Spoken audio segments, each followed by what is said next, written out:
भगवान कृष्ण का बालक हुए प्रद्युम्न, और प्रद्युम्न क्या हुआ, प्रसूति ग्रह से ही गायब हो गए। समरासुर उनको चुरा के ले गया और गायब रहे। और इसका जो मेन बलराम जी को दिया गया कि भैया आप जो ब्रज के रक्षक थे और आप द्वारका के सबसे हेड है, रक्षक हैं, तो आपकी जिम्मेदारी है कि उसको ढूंढ के लाइए। तो 16 साल तक प्रद्युम्न नहीं मिले।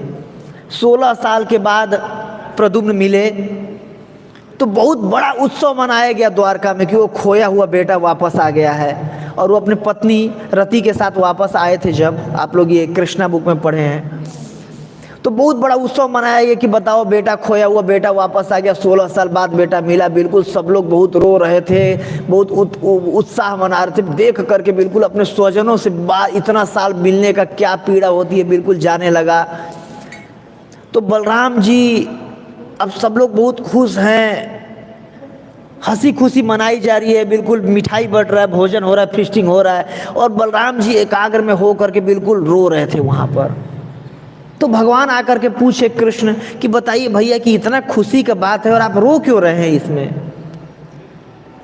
तो बलराम जी बोले देखो कृष्ण, जब 16 साल बाद मिला है प्रद्युम्न तो कितना हमें खुशी हो रही, हम कितना रो रहे थे इसके वियोग में। और ऐसे ही हमारे वियोग में वृंदावन वासी अभी भी रो रहे हैं। और एक परिजन से अलग होने का क्या पीड़ा है हमें जो महसूस हुआ है, वही पीड़ा हमारे माँ बाप को महसूस हो रहा होगा ना, हमारे सारे गोप बंधुओं को महसूस हो रहा होगा वही पीड़ा। तो उनको याद करके मैं रो रहा हूँ। तो बोले कि हाँ बात तो आप सही कह रहे हैं भैया, बहुत पीड़ा हो रहा होगा वृंदावन वासियों को। बलराम जी बोले देखो कृष्ण, तुम बोल के आए थे कि मैं वापस आऊंगा। बोले हाँ भैया बोला तो था, तो तुम वापस क्यों नहीं जाते। बोला भैया वो तो ठीक है, लेकिन आप ही चले जाओ वापस। बोले ठीक है, एक काम करते हैं, चलो दोनों लोग वापस चलते हैं। हम इतने दिन से, जैसे हमारा बेटा खोया है तो कितना पीड़ा हो रहा था, और जब बेटा मिल गया तो कितना खुशी हो रही कि वैसे तो हमारे माँ बाप नंद बाबा और यशोदा माई को पीड़ा हो रहा होगा, हम उनसे अलग हो गए हैं, और जब हम उनसे मिलेंगे तो कितना खुशी होगी।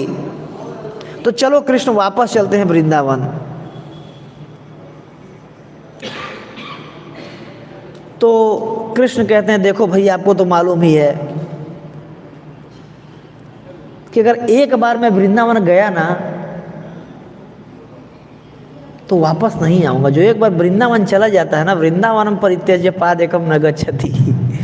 तो वृंदावन ऐसा रमणीय जगह कि वहां से आने का मन नहीं करता है। तो क्योंकि भगवान रात में जब सोते भी थे तो सारी गोपियां, जो सारी रानियां थी, आपस में मीटिंग करती थी। यार हद हो गया, खुद हम लोग भोजन बनाती हैं, मान लो कोई दो दास दासी भोजन बनाए तो अच्छा ना बनाए टेस्टी, खुद अपने हाथ से भोजन बनाती हैं, परोसती हैं, कई बार तो अपने हाथ से खिलाती हैं, चरण दबाती हैं, पंखा झलती हैं, वस्त्र खुद धोती हैं, धोबी को नहीं धोने देती हैं। इतना सेवा कृष्ण की करती हैं हम लोग। सत्यभामा तुम भी करती हो ना। हाँ मैं भी करती हूँ। आपस में बातचीत हो रहा था, लेकिन हद है। जब भी रात में कृष्ण सोते हैं क्या बोलते रहते हैं, ललिता, विशाखा, इंदुलेखा, सुदेवी, रंग देवी, राधा, चंद्रावली, सभ्या।